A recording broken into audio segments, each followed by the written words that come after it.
सभी साधक मित्रों का मैं मिलिंद खिकाले योग स्तंभ चैनल पे स्वागत करता हूँ।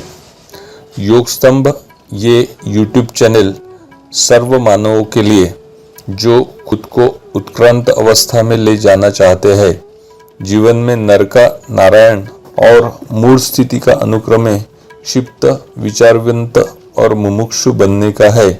यह सभी बातों के लिए आप सभी से निवेदन है कि योग स्तंभ यह यूट्यूब चैनल सब्सक्राइब करो और इसमें दी हुई इंफॉर्मेशन का जीवन में उपयोग करके चैनल को लाइक करो। धन्यवाद। नमस्कार सभी साधक मित्रों का योग स्तंभ यूट्यूब चैनल पे फिर से आज के सेशन के लिए मैं स्वागत करता हूँ। दोस्तों, आज हमें देखना है ध्यान यानी क्या, ध्यान कैसे किया जाता है। 2-4 पहले सेशंस में हमने बहुत सारी बातें देखी। ध्यान, धारणा और समाधि ये शब्द मेरे बातों में बार बार आए थे। तो हम देखेंगे ध्यान यानी क्या। ये ध्यान यानी क्या मैं आपको बताऊं उसके पहले परम पूज्य काका जी के वीडियो द्वारा हम समझने की कोशिश करें। यम नियम आसन प्राणायाम प्रत्याहार ध्यान श्रेष्ठ गोष्ट। ध्येय आन मीन्स टू ब्रिंग। ध्येय म्हणजे आराध्य जे प्राप्त करायचं आहे ते आपल्यात आणणे, याला म्हटलं ध्यान। सर्व शरीरेषु चैतन्यम एकाग्रम इति ध्यानम। सर्व शरीरामध्ये जे चैतन्य असेल, चेतना असेल, एनर्जी जे काही नाव द्यायचं ते एकाग्र करा एका विषयावर, सगळं प्राप्त होऊन जाईल, याला म्हटलं ध्यान। म्हणून वैदिक परंपरेमध्ये ध्यानाला फार महत्त्व आहे, भक्ती मार्गातही ध्यानाला महत्त्व आहे। परंतु दुर्दैवाने भक्ती मार्गी माणसं ध्यानाकडे लक्षच देत नाही। ध्यानाकडे प्रथम लक्ष दिलं पाहिजे भक्ती मार्गामध्ये। समजा तुमची देवता राम आहे, रामाची तुम्हाला आराधना करायची, भक्ती करायची आहे, तर त्या देवतेचं आपण स्तोत्र म्हणतो, म्हणजे देवतेची स्तुती करतो। या स्तुतीमुळे आपलं रक्षण होतं, म्हणून त्याला नाव दिलं स्तोत्र। त्र म्हणजे रक्षण होणे, त्र म्हणजे रक्षण होणे। परमेश्वराची स्तुती, जो आपला परमेश्वर असेल देवता, त्याची स्तुती करायची मनापासून, लेक्चर पाहिजे नाही, मनापासून आपलं रक्षण होईल, म्हणून त्याला स्तोत्र म्हटलं आहे। समजा आपण रामाचे उपासक आहोत, रामरक्षा म्हणतो आपण, अस्य श्रीरामरक्षा स्तोत्रम मंत्रस्य बुधकवशकर्षी श्री सीतारामचंद्रो देवता अनुष्ठुप छंद सगळं वर्णन केलं आहे। सीतारामचंद्रो देवता ह्या देवता आहेत स्तोत्राच्या। अनुष्ठुप छंद म्हटलं आहे, श्रीरामरक्षा स्तोत्रम जपे विनियोगाचा रामरक्षा स्तोत्र मी सुरू करतो। प्रथम काय सांगितलं आहे, अथ ध्यानम, प्रथम ध्यान करा रामाचं, मग स्तोत्र सुरू करा। आपण हे करत नाही। भक्ती मार्गी लोक त्यांची जी इष्टदेवता असेल त्याचं ध्यानच करीत नाही, बरोबर नाही। प्राप्त होईल नाही, प्राप्त होणार। संपूर्ण तिथे एकचित्त करा, निश्चितपणे तुम्हाला परमेश्वराचं दर्शन होईल। परमेश्वराचं दर्शन घेण्याचा अधिकार आहे मानवाचा, मानवाचा जन्म त्याच्यासाठीच आहे। म्हणून प्रकृतीने मानवाचं शरीर मोठ्या खुबीने तयार केलेलं आहे। सगळ्यात कमी आहार मानवाला लागतो, माई मुठ्ठी मिली, बस एक मूठभर अन्न असेल ना, योग्याला पर्याप्त आहे ते।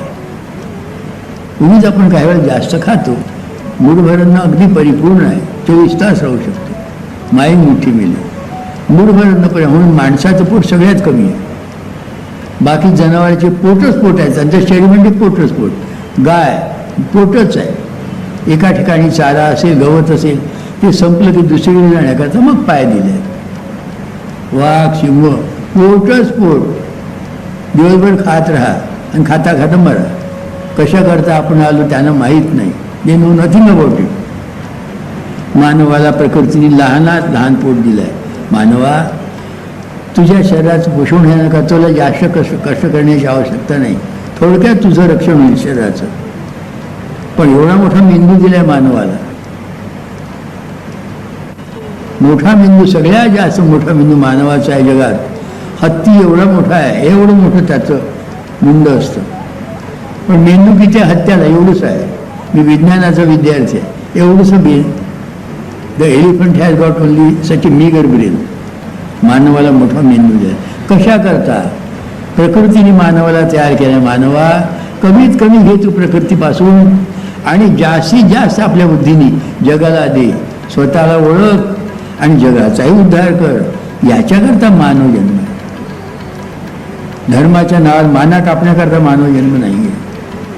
म्हणून ध्यान त्याच्याकरता.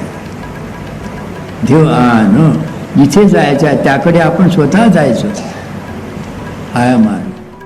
दोस्तों, वीडियो में परम पूज्य काका जी ने ध्यान के बारे में जो हमें बताया है, ये समस्त साधक गणों के लिए बहुत महत्वपूर्ण है. ध्यान ये 2 शब्दों से बनाया हुआ है. आराध्य आन यानी ध्यान. आराध्य यानी पूरा विश्व जो आराध्य स्थिति से, जो ईश्वरीय स्थिति से उत्पन्न हो रहा है. आप उत्पन्न हो रहे, मैं उत्पन्न हुआ हूँ. तो ये जो स्थिति, जो आराध्य स्थिति से आई है, जिसको हम ईश्वर बोलते हैं, वो आराध्य स्थिति से एकरूप होना, उसको ध्यान कहा गया. आराध्य आन, एकरूप होना यानी ध्यान.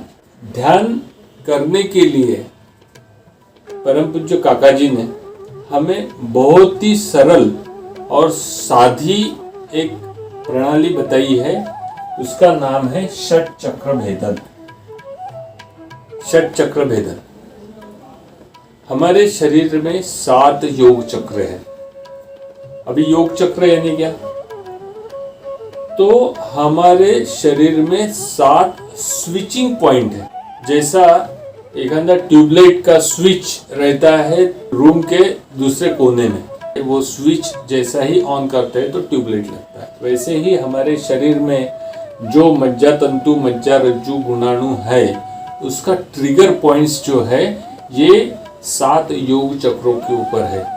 और ये योग चक्रों के ऊपर हम अगर ध्यान कंसंट्रेट करते हैं तो हमारी कुंडलिनी शक्ति जागृत होती है. अभी कुंडलिनी शक्ति के बारे में कल के वीडियो में हमने देखा है. अगर कुंडलिनी शक्ति यानी हमारा जेनेटिक स्ट्रक्चर रिस्ट्रक्चराइज होके इम्प्रूवमेंट होता है तो हम उत्क्रांति के तरफ बढ़ते हैं.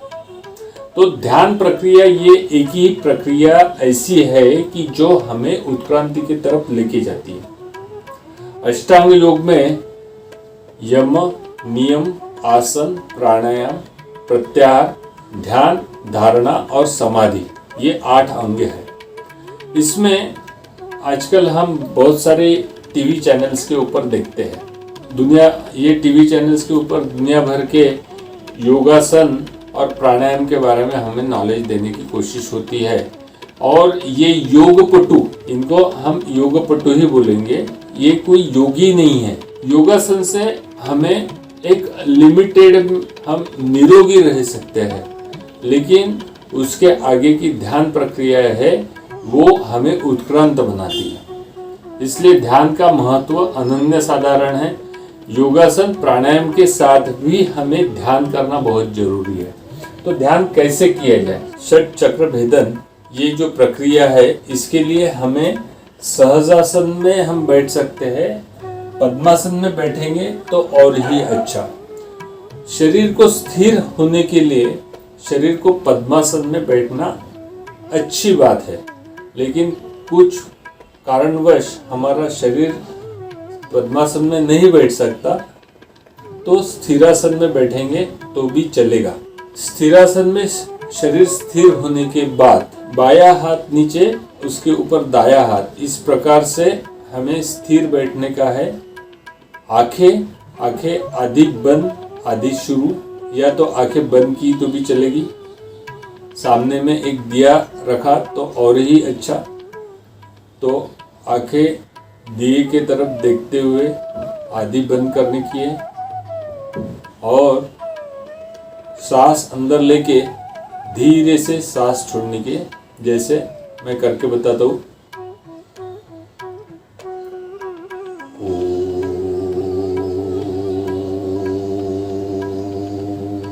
अभी ये जो ओमकार आवाज है, ये ओमकार आवाज, स्पंदित आवाज हमको अलग अलग चक्रों के ऊपर केंद्रित करते आगे आगे बढ़ने का है। तो सबसे पहले में हम सांस अंदर लेंगे और सांस अंदर लेने के बाद ओमकार का उच्चारण करते हुए मूलाधार के ऊपर ध्यान केंद्रित करेंगे। अभी ये मूलाधार चक्र कहाँ पे है? गुदद्वार और जननेंद्रिय के बीच में जो शिवन है वो पोजीशन यानी मूलाधार।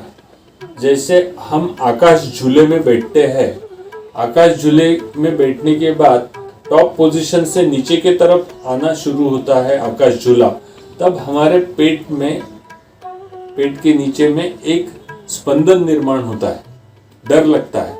वो जो पोजीशन है वो एग्जैक्टली मूलाधार की पोजीशन है। तो हमें आंख बंद करने का है, सांस अंदर लेने की है और ओमकार का नाद करते हुए ओमकार के स्पंदन मूलाधार के ऊपर छोड़ने के हैं। मूलाधार, फिर हम दूसरे बार सांस अंदर लेंगे, फिर ओमकार का नाद करते हुए स्पंदन मूलाधार नाभि की तरफ लाएंगे, नाभि चक्र।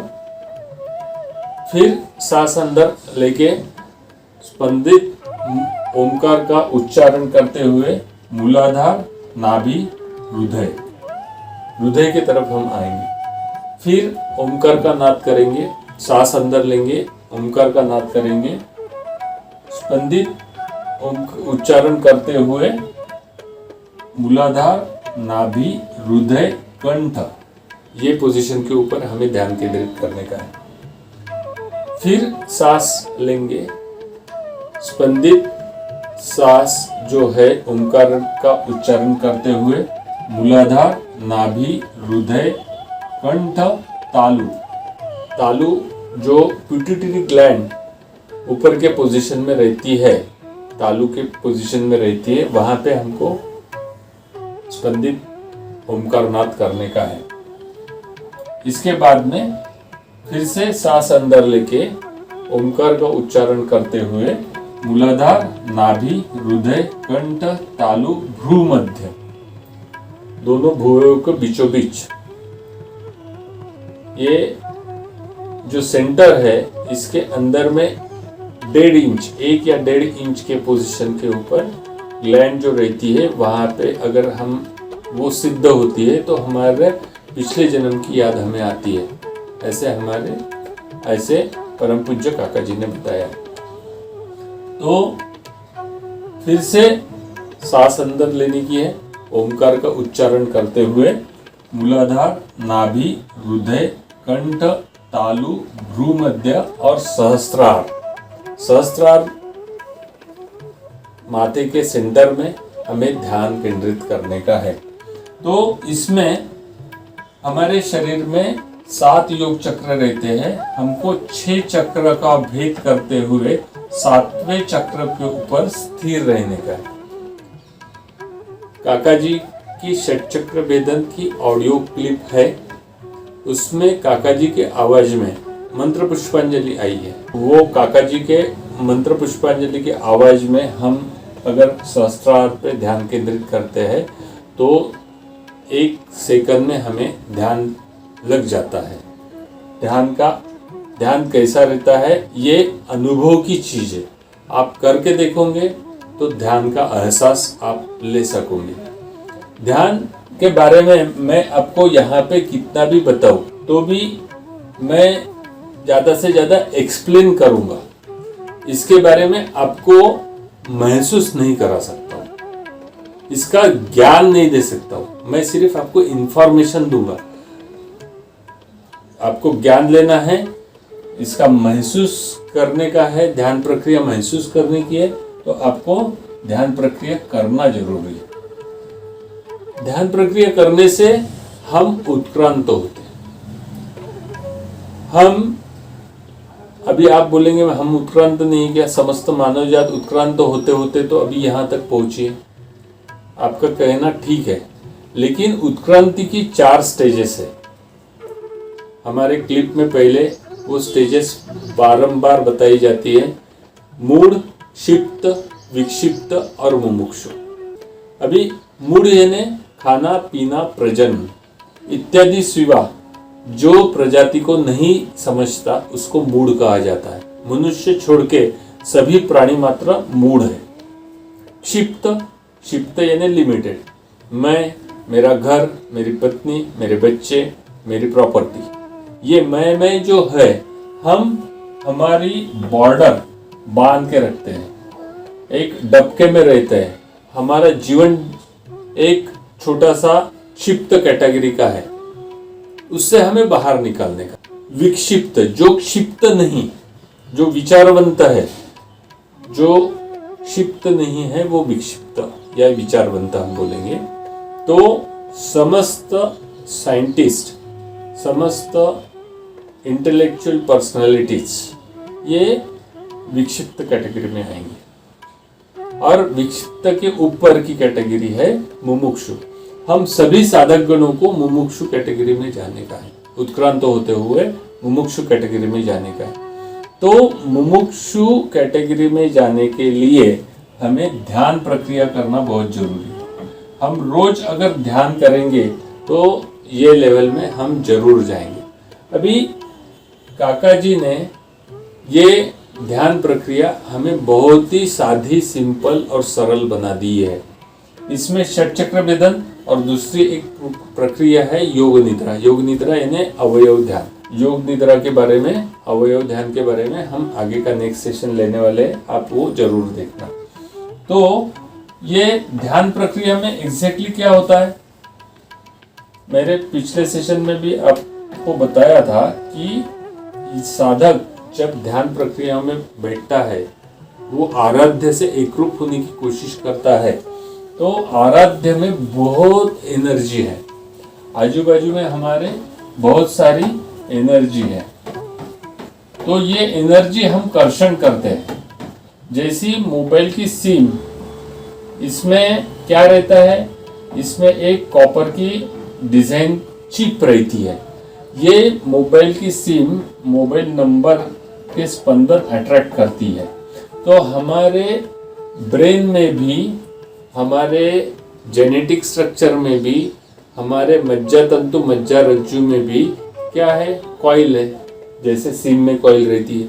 हम ध्यान प्रक्रिया में जैसे जाते हैं, हमारे गुणाणु का गुण, हम ध्यान प्रक्रिया में जैसे जाते हैं हमारे गुणाणु के ऊपर का टेंशन रिलीज होता है। ये रिलीज होने के कारण हम ईश्वर के तरफ ढकेले जाते हैं, मूल अस्तित्व के तरफ ढकेले जाते हैं। और मूल अस्तित्व के तरफ जैसे ही जाते हैं तो ये कर्षण अवस्था आती है। साधक ही कृष्ण बन जाता है।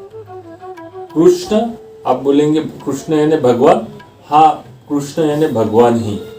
तो कृष्ण यानी क्या, कर्षति इति कृष्णः। साधक की कर्षण करने वाली जो स्थिति आती है, ऊर्जा कर्षण करने वाली स्थिति आती है, उसी को कृष्ण कहा गया है। तो ये कर्षण करने की अवस्था हमारे इसमें आती है। और हमारी ये अगर अवस्था आती है तो कुंडलिनी जागृति होना शुरू होता है। तो कुंडलिनी जागृति और आगे की अच्छी उत्क्रांति हमें मिले, इसलिए दोस्तों ध्यान करना बहुत जरूरी है। ध्यान सिर्फ बातों से नहीं होगा। मैं बार बार बोलता हूँ, अपने लिए, खुद के लिए दिन भर में 20 से 35 मिनट निकालो, ध्यान करो। पूरा दिन आपका एनर्जेटिक जाएगा, आप कभी बीमार नहीं गिरोगे, आपकी इम्यूनिटी पावर अच्छी हो जाएगी, आपको कोरोना जैसे और बाकी रोग भी नहीं होंगे। ध्यान प्रक्रिया करना ये जीवन का आद्य कर्तव्य है और हम वो जरूर करेंगे। तो ये वीडियो आपको अच्छा लगा होगा। ये जानकारी आप आपके दोस्तों में ज़्यादा से ज़्यादा शेयर कीजिए, हमारा चैनल सब्सक्राइब कीजिए, लाइक कीजिए। धन्यवाद।